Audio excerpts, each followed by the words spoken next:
Okay, children, before I take question number 11, once again I'm coming back to question number 10. Actually, what is being done generally, आप NCERT examples में भी देखें तो you should also follow the same procedure.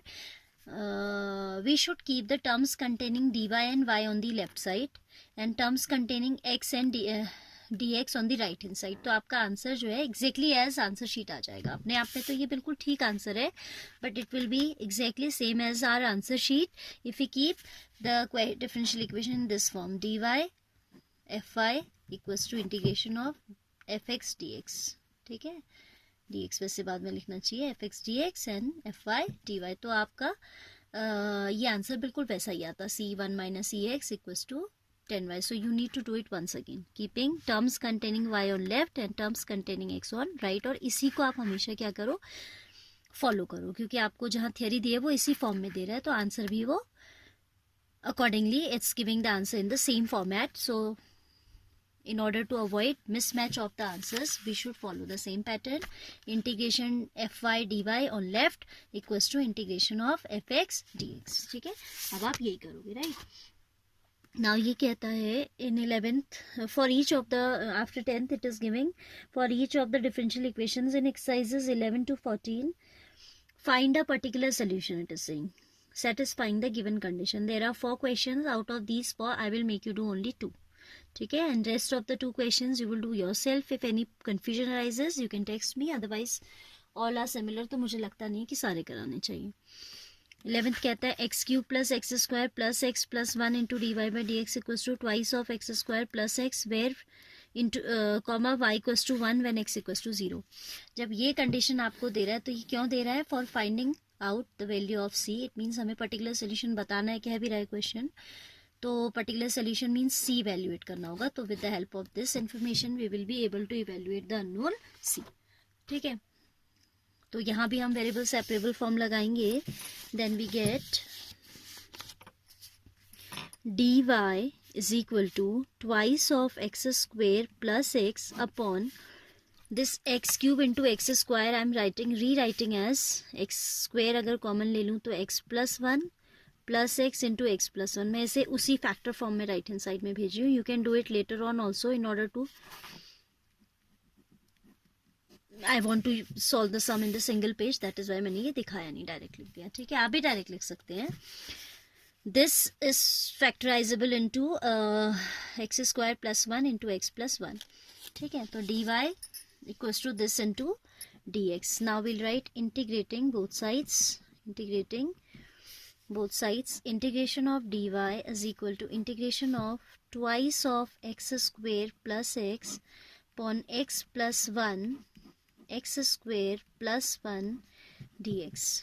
Now here no identity is applicable, and we can, if we observe, we can see that this is breakable into partial fractions. So I am taking this integral separately and I will first resolve it into partial fractions. So इसको equation 1 we can consider this as equation 1. Now we are taking this twice of x square plus x upon x plus 1 into x square plus 1. You know, when one is linear, other is quadratic, we have to factorize in this form.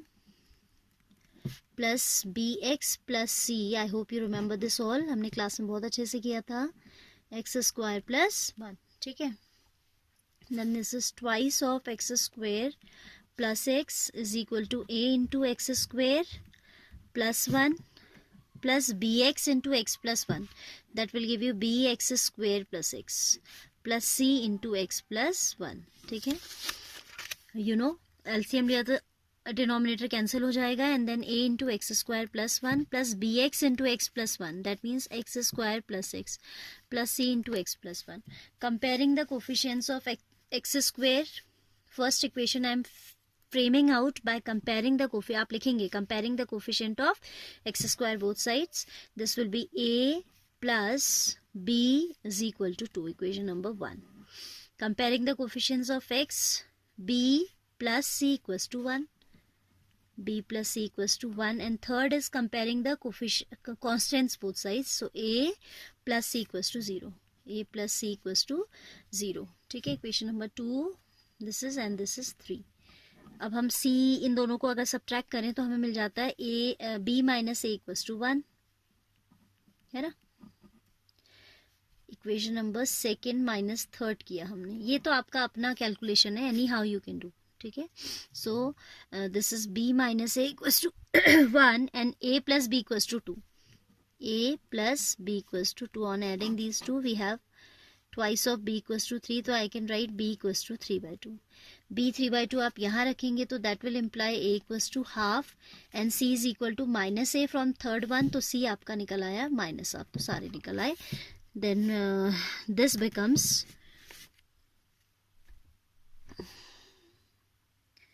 equation 1 becomes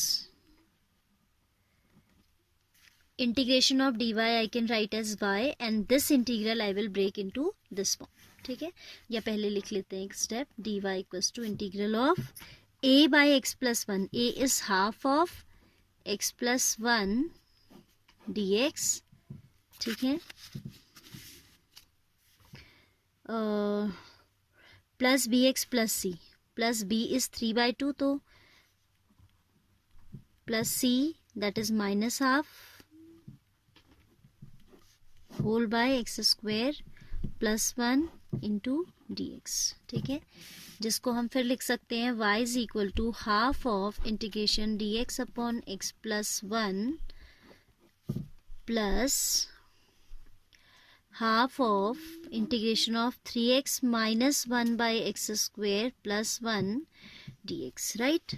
अब हम क्या कर सकते हैं, ये तो आपका सीधे सीधे लॉग से सॉल्व हो जा रहा है, half log x plus 1. Here if you consider this denominator as t, तो ये dt नहीं मिल रहा है, तो हमें इसे फिर तोड़ना पड़ेगा. कैसे हम तोड़ेंगे देखिए,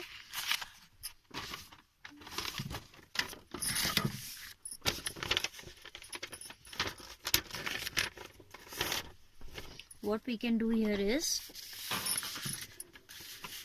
y is equal to half of log x plus 1, right, as a result of this integral, plus half, ये 3/2 अलग ले लिया, x dx upon x square plus 1 minus half of integral of dx upon x square plus 1, ठीक है ना.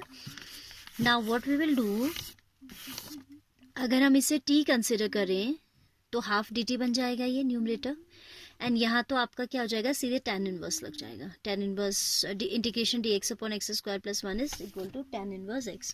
सो y is equal to half of, I am not showing the substitution for this, आपको क्योंकि आता है, log of x plus 1 plus this will become 3/4 log x square plus 1. I hope you are clear with this. हमने क्या किया, x square plus 1 को t consider किया, then twice of x is equal to dx dt by dx and then x dx equals to half of dt, तो वो एक और half आया and half has become 4 minus half of tan inverse x, ठीक है. now what we can do is plus c भी तो एक आएगा, है ना, constant of integration. for evaluating this constant of integration we are given the condition that, क्या दिया था कि y 1 है when x is 0, putting x equals to 0 and y equals to 1, we have 1 is equal to half of log, x की जगह 0 रखी तो log 1 हो जाएगा, half of log 1 plus 3/4 of log 1, क्योंकि 0 square is 0 again, minus half of tan inverse 0 plus c, तो यहाँ से आपका c जो है वो 1 आ जाएगा, क्योंकि log 1 0, this log 1 0 and tan inverse 0 is 0, so c 1 आ गया. इस c 1 को आप यहाँ रख दीजिए. इक्वेशन 1 तो किसी को कंसिडर किया था, इसे इक्वेशन नंबर 2 मान लेते हैं. From equation number 2 we have y is equal to half of log x plus 1 plus 3/4 log x square plus 1 minus 1/2 tan inverse x plus c that is 1, ठीक है. This should be the answer. और कुछ अगर चाहें तो आपका answer sheet and log में थोड़ा कर सकती है छेड़छाड़, कि आपका हाफ कॉमन ले ले, फिर log m प्लस n में log m इंटू n लगा दे. ये अगर एडजस्टमेंट कुछ डिफरेंट है तो you will manage this yourself, right, and this should be, otherwise this also is sufficient, ठीक है. ये फ्रैक्शन का साइन बन गया है, आई वॉज जस्ट अंडरलाइनिंग, ये फ्रैक्शन नहीं है. We have half of log x plus 1 plus 3/4 log x square plus 1. There was no space, so I have continued in the next. Minus half tan inverse x plus 1. This is nothing like fraction. ठीक है, I was just underlining कि आप हो सकता है इसे simplified form में obtain करें in the at the back, तो आप उसे you are going to adjust that yourself. Fine, I hope you understood this. Now question number 12 is exactly same. Out of 13th and 14th I will take 1. ठीक है. Now question number 12 is also based on partial fraction only, so you will be solving that yourself. Now 13 one I am taking, then 14th one is similar to 13. आप खुद करेंगे, right? 13 says cos of dy by dx equals to a. और आपको solve करना है for a is any real number and y equals to 1 when x equals to 0. It means particular solution के लिए उन्होंने हमें क्या दी हुई है, कंडीशन दी हुई है, right. Taking this we can write cos d, this is the solution, cos of dy by dx equals to a. It is saying this implies dy by dx equals to cos inverse a. ठीक है. then variable if we separate तो x को इधर भेज देंगे. dy is equal to cos inverse a into dx, because cos inverse a क्या है अपने आप में, it's a constant itself, है ना. so integrating both sides we get